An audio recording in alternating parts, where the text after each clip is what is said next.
नमस्कार।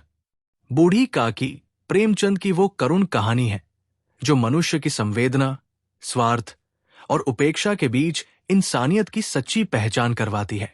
ये कथा भूख से नहीं, बल्कि प्रेम और सम्मान की प्यास से तड़पती आत्मा की अमर पुकार है। चलिए शुरू करते हैं कहानी।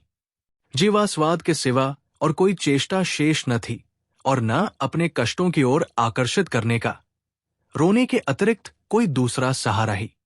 समस्त इंद्रियां, नेत्र, हाथ और पैर जवाब दे चुके थे। पृथ्वी पर पड़ी रहती और घर वाले कोई बात उनकी इच्छा के प्रतिकूल करते, भोजन का समय टल जाता या उसका परिमाण पूर्ण न होता, अथवा बाजार से कोई वस्तु आती और न मिलती तो ये रोने लगती थी। उनका रोना सिसकना साधारण रोना न था, वे गला फाड़ फाड़ कर रोती थी।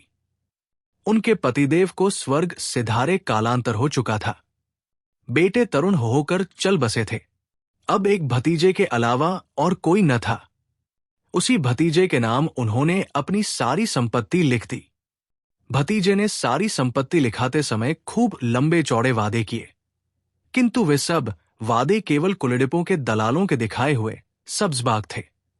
यद्यपि उस संपत्ति की वार्षिक आय 150-200 रुपए से कम न थी, तथापि बूढ़ी काकी को पेट भर भोजन भी कठिनाई से मिलता था। इसमें उनके भतीजे पंडित बुद्धिराम का अपराध था अथवा उनकी अर्धांगिनी श्रीमती रूपा का, इसका निर्णय करना सहज नहीं। बुद्धिराम स्वभाव के सज्जन थे, किंतु उसी समय तक जबकि उनके कोष पर आंच न आए। रूपा स्वभाव से तीव्र थी सही, पर ईश्वर से डरती थी। अतएव बूढ़ी काकी को उसकी तीव्रता उतनी न खलती थी जितनी बुद्धिराम की भलमनसाहत। बुद्धिराम को कभी कभी अपने अत्याचार का खेद होता था। विचारते कि इसी संपत्ति के कारण मैं इस समय भला मानुष बना बैठा हूं।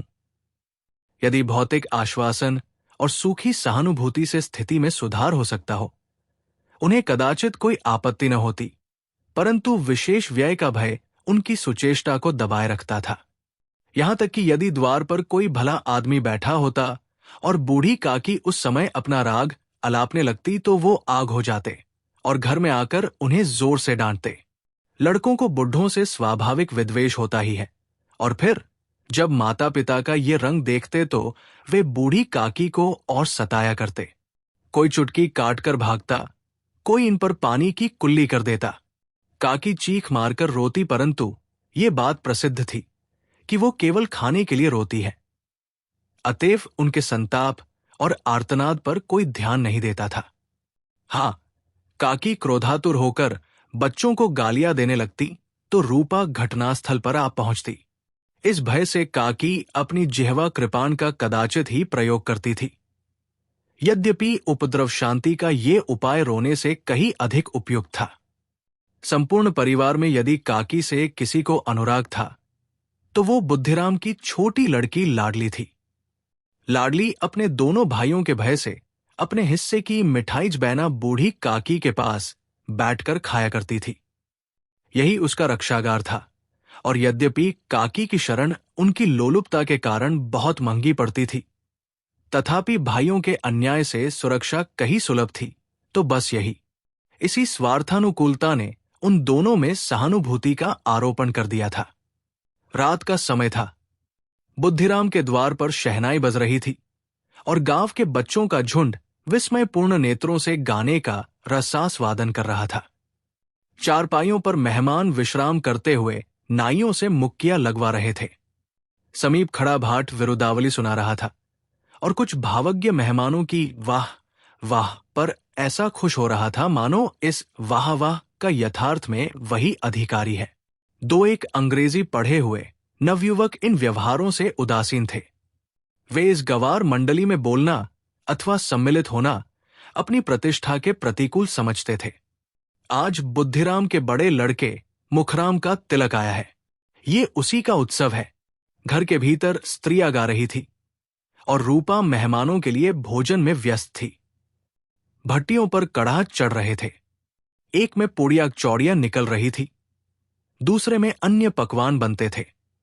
एक बड़े हंडे में मसालेदार तरकारी पक रही थी। घी और मसाले की क्षुधावर्धक सुगंधी चारों ओर फैली हुई थी। बूढ़ी काकी अपनी कोठरी में शोकमय विचार की भांति बैठी हुई थी। ये स्वाद मिश्रित सुगंधी उन्हें बेचैन कर रही थी। वे मन ही मन विचार कर रही थी, संभवतः मुझे पूड़ियां न मिलेंगी। इतनी देर हो गई, कोई भोजन लेकर नहीं आया। मालूम होता है सब लोग भोजन कर चुके हैं, मेरे लिए कुछ न बचा। ये सोचकर उन्हें रोना आया, परंतु अपशकुन के भय से वो रो न सकी। आहा, कैसी सुगंधी है! अब मुझे कौन पूछता है? जब रोटियों के ही लाले पड़े हैं, तब ऐसे भाग्य कहा कि भरपेट पोड़ियां मिले। ये विचार कर उन्हें रोना आया, कलेजे में हुक्सी उठने लगी। परंतु रूपा के भय से उन्होंने फिर मौन धारण कर लिया। बूढ़ी काकी देर तक इन्हीं दुखदायक विचारों में डूबी रहीं। घी और मसालों की सुगंधी रह रहकर मन को आपे से बाहर किए देती थी। मुंह में पानी भर भर आता था। पूड़ियों का स्वाद स्मरण करके हृदय में गुदगुदी होने लगती थी। किसे पुकारूं? आज लाडली बेटी भी नहीं आई। दोनों छोकरे सदा दिख दिया करते हैं, आज उनका भी कहीं पता नहीं। कुछ मालूम तो होता कि क्या बन रहा है। बूढ़ी काकी की कल्पना में पूड़ियों की तस्वीर नाचने लगी। खूब लाल लाल, फूली फूली, नरम नरम होंगी। रूपा ने भली भांति भोजन किया होगा। कचौड़ियों में अजवाइन और इलायची की महक आ रही होगी। एक पूड़ी मिलती तो जरा हाथ में लेकर देखती। क्यों न चलकर कड़ाह के सामने ही बैठूं। पूड़ियां छन छन कर तैयार होंगी। कड़ाह से गरम गरम निकालकर थाल में रखी जाती होंगी। फूल हम घर में भी सूंघ सकते हैं, परंतु वाटिका में कुछ और बात होती है। इस प्रकार निर्णय करके बूढ़ी काकी उकड़ू बैठकर हाथों के बल सरकती हुई बड़ी कठिनाई से चौखट से उतरी और धीरे धीरे रेंगती हुई कड़ाह के पास जा बैठीं। यहां आने पर उन्हें उतना ही धैर्य हुआ जितना भूखे कुत्ते को खाने वाले के सम्मुख बैठने में होता है। रूपा उस समय कार्यभार से उद्विग्न हो रही थी। कभी इस कोठे में जाती, कभी उस कोठे में, कभी कड़ाह के पास जाती, कभी भंडार में जाती। किसी ने बाहर से आकर कहा, महाराज ठंडई मांग रहे हैं। ठंडई देने लगी।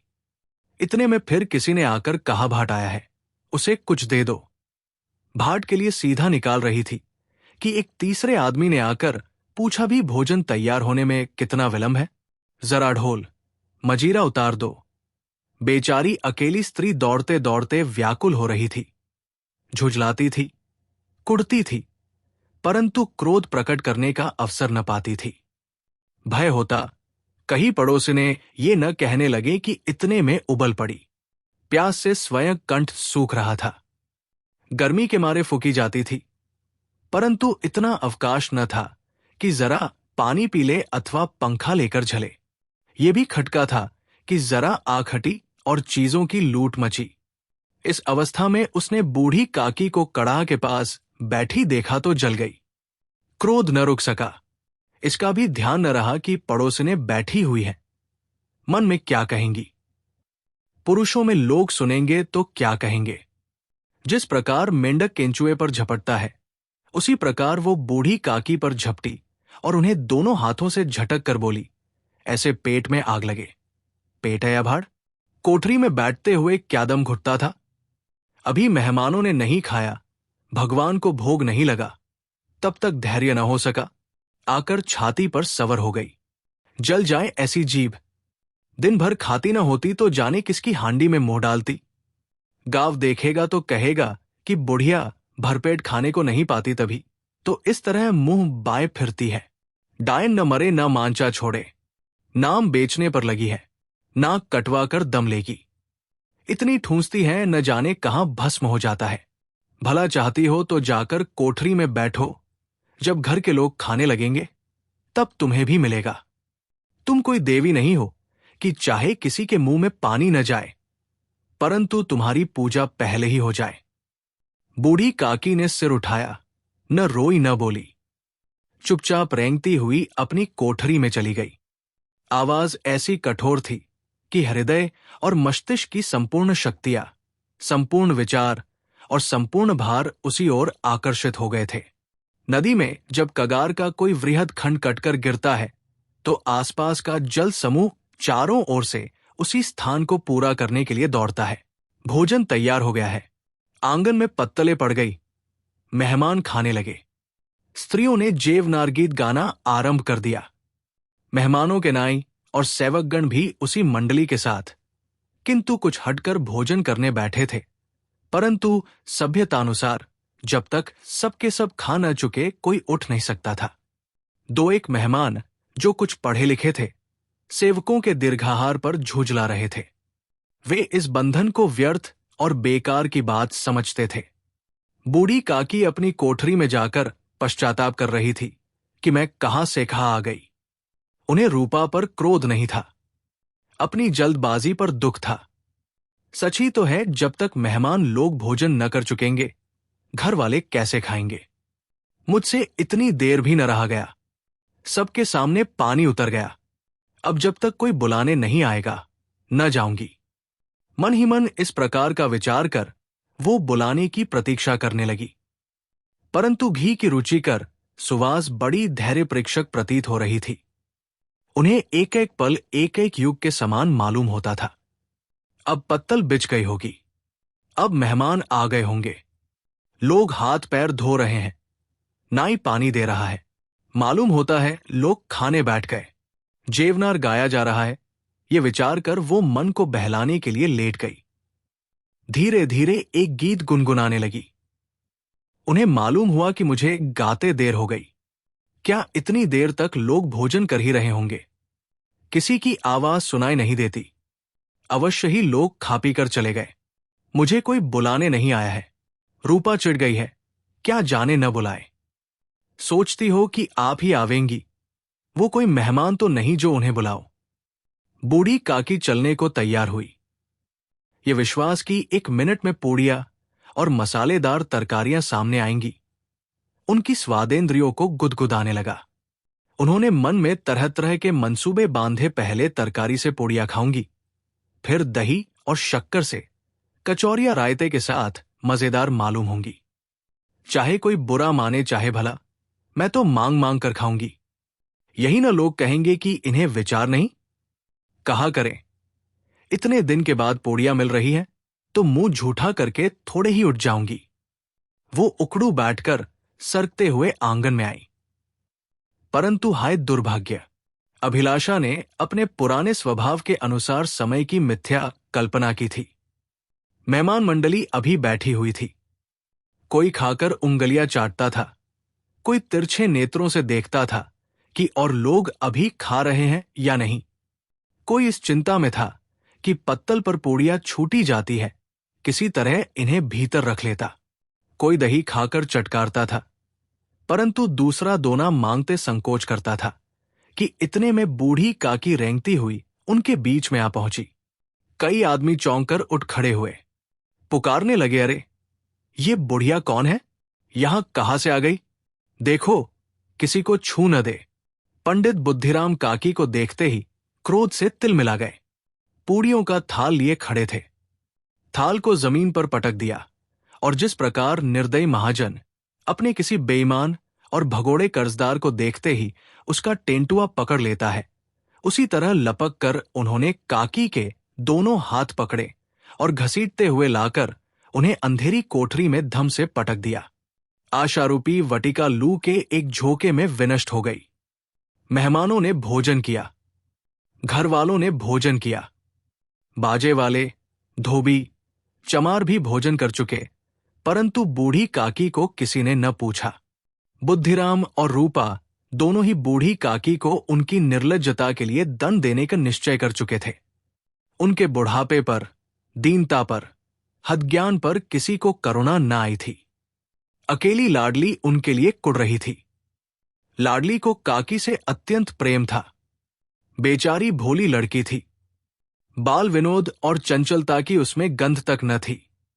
दोनों बार जब उसके माता पिता ने काकी को निर्दयता से घसीटा तो लाडली का हृदय नठकर रह गया।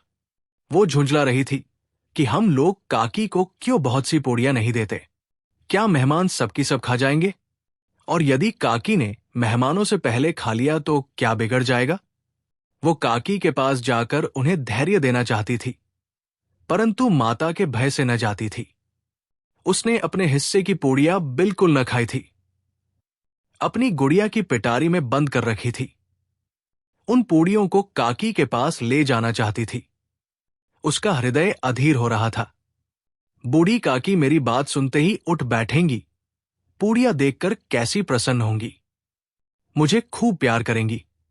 रात को 11 बज गए थे। रूपा आंगन में पड़ी सो रही थी। लाडली की आंखों में नींद न आती थी। काकी को पूड़ियां खिलाने की खुशी उसे सोने न देती थी। उसने गुड़ियों की पिटारी सामने रखी थी। जब विश्वास हो गया कि अम्मा सो रही है, तो वो चुपके से उठी और विचारने लगी, कैसे चलूं? चारों ओर अंधेरा था। केवल चूल्हों में आग चमक रही थी और चूल्हों के पास एक कुत्ता लेटा हुआ था। लाडली की दृष्टि सामने वाले नीम पर गई। उसे मालूम हुआ कि उस पर हनुमान जी बैठे हुए हैं। उनकी पूंछ, उनकी गदा वो स्पष्ट दिखलाई दे रही है। मारे भय के उसने आंखें बंद कर ली। इतने में कुत्ता उठ बैठा। लाडली को ढाढ़स हुआ। कई सोए हुए मनुष्यों के बदले एक भागता हुआ कुत्ता उसके लिए अधिक धैर्य का कारण हुआ। उसने पिटारी उठाई और बूढ़ी काकी की कोठरी की ओर चली। बूढ़ी काकी को केवल इतना स्मरण था कि किसी ने मेरे हाथ पकड़कर घसीटे। फिर ऐसा मालूम हुआ कि जैसे कोई पहाड़ पर उड़ाए लिए जाता है। उनके पैर बार बार पत्थरों से टकराए। तब किसी ने उन्हें पहाड़ पर से पटका। वे मूर्छित हो गई। जब वे सचेत हुई तो किसी की जरा भी आहट न मिलती थी। समझी कि सब लोग खा पी कर सो गए और उनके साथ मेरी तकदीर भी सो गई। रात कैसे कटेगी? राम, क्या खाऊं? पेट में अग्नि धधक रही है। हां, किसी ने मेरी सुधि न ली। क्या मेरा पेट काटने से धन जुड़ जाएगा? इन लोगों को इतनी भी दया नहीं आती कि न जाने बुढ़िया कब मर जाए। उसका जी क्यों दुखावे? मैं पेट की रोटियां ही खाती हूं कि और कुछ। इस पर यह हाल। मैं अंधी, अपाहिज ठहरी, न कुछ सुनूं न बूझूं। यदि आंगन में चली गई तो क्या बुद्धिराम से इतना कहते न बनता था कि काकी अभी लोग खाना खा रहे हैं, फिर आना। मुझे घसीटा, पटका। उन्हीं पूड़ियों के लिए रूपा ने सबके सामने गालियां दी। उन्हीं पूड़ियों के लिए इतनी दुर्गति करने पर भी उनका पत्थर का कलेजा न पसीजा। सबको खिलाया, मेरी बात तक न पूछी। जब तभी न दी, तब अब क्या देंगे? ये विचार कर काकी निराशा में संतोष के साथ लेट गई। ग्लानि से गला भर आता था, परंतु मेहमानों के भय से रोती न थी। सहसा कानों में आवाज आई, काकी उठो, मैं पूड़ियां लाई हूं। काकी ने लाडली की बोली पहचानी। चटपट उठ बैठी। दोनों हाथों से लाडली को टटोला और उसे गोद में बिठा लिया। लाडली ने पूड़ियां निकाल कर दी। काकी ने पूछा, क्या तुम्हारी अम्मा ने दी है? लाडली ने कहा, नहीं, ये मेरे हिस्से की है। काकी पूड़ियों पर टूट पड़ी। 5 मिनट में पिटारी खाली हो गई। लाडली ने पूछा, काकी पेट भर गया? जैसे थोड़ी सी वर्षा ठंडक के स्थान पर और भी गर्मी पैदा कर देती है, उस भांति इन थोड़ी पूड़ियों ने काकी की क्षुधा और इच्छा को और उत्तेजित कर दिया था। बोली, नहीं बेटी, जाकर अम्मा से और मांग लाओ। लाडली ने कहा, अम्मा सोती है, जगाऊंगी तो मारेंगी। काकी ने पिटारी को फिर टटोला। उसमें कुछ खुरचन गिरी थी। बार बार होंठ चाटती थी, चटखारे भरती थी। हृदय मसोस रहा था कि और पूड़ियां कैसे पाओ। संतोष सेतु जब टूट जाता है तब इच्छा का बहाव अप्रमित हो जाता है। मतवालों को मद का स्मरण करना उन्हें मदांध बनाता है। काकी का अधीर मन इच्छाओं के प्रबल प्रवाह में बह गया। उचित और अनुचित का विचार जाता रहा। वे कुछ देर तक उस इच्छा को रोकती रही। सहसा लाडली से बोली, मेरा हाथ पकड़कर वहां ले चलो जहां मेहमानों ने बैठकर भोजन किया है। लाडली उनका अभिप्राय समझ न सकी। उसने काकी का हाथ पकड़ा और ले जाकर झूठे पत्तलों के पास बिठा दिया। दीन, क्षुधातुर, हदज्ञान बुढ़िया पत्तलों से पूड़ियों के टुकड़े चुन चुन कर भक्षण करने लगी। ओह, दही कितना स्वादिष्ट था, कचौड़ियां कितनी सलोनी, रास्ता कितने सुकोमल।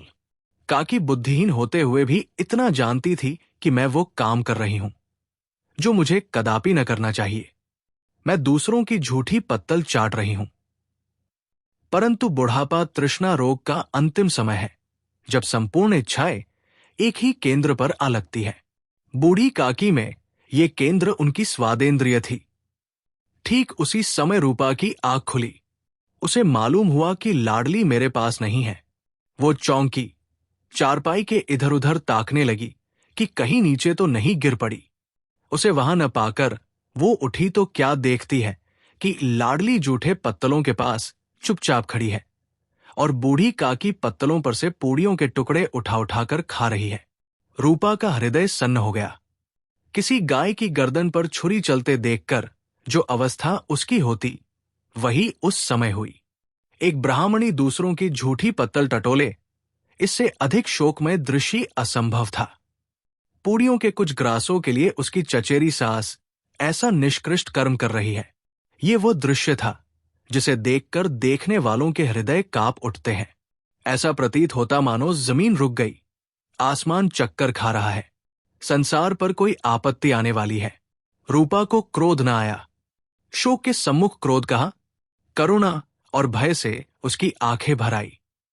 इस अधर्म का भागी कौन है? उसने सच्चे हृदय से गगन मंडल की ओर हाथ उठाकर कहा, परमात्मा, मेरे बच्चों पर दया करो। इस अधर्म का दंड मुझे मत दो, नहीं तो मेरा सत्यानाश हो जाएगा। रूपा को अपनी स्वार्थपरता और अन्याय इस प्रकार प्रत्यक्ष रूप में कभी न दिख पड़े थे। वो सोचने लगी, हाय कितनी निर्दय हूं। जिसकी संपत्ति से मुझे 200 रुपया आय हो रही है, उसकी ये दुर्गति, और मेरे कारण। हे दयामय भगवान, मुझसे बड़ी भारी चूक हुई है, मुझे क्षमा करो। आज मेरे बेटे का तिलक था। सैकड़ों मनुष्यों ने भोजन पाया। मैं उनके इशारों की दासी बनी रही, अपने नाम के लिए सैकड़ों रुपए व्यय कर दिए, परंतु जिसकी बदौलत हजारों रुपए खाए, उसे इस उत्सव में भी भरपेट भोजन न दे सकी। केवल इसी कारण तो वो वृद्धा असहाय है। रूपा ने दिया जलाया, अपने भंडार का द्वार खोला और एक थाली में संपूर्ण सामग्रियां सजाकर बूढ़ी काकी की ओर चली। आधी रात जा चुकी थी। आकाश पर तारों के थाल सजे हुए थे और उन पर बैठे हुए देवगण स्वर्गीय पदार्थ सजा रहे थे, परंतु उसमें किसी को वो परमानंद प्राप्त न हो सकता था जो बूढ़ी काकी को अपने सम्मुख थाल देखकर प्राप्त हुआ। रूपा ने कंठारुद्ध स्वर में कहा, काकी उठो, भोजन कर लो। मुझसे आज बड़ी भूल हुई, उसका बुरा न मानना। परमात्मा से प्रार्थना कर दो कि वो मेरा अपराध क्षमा कर दे।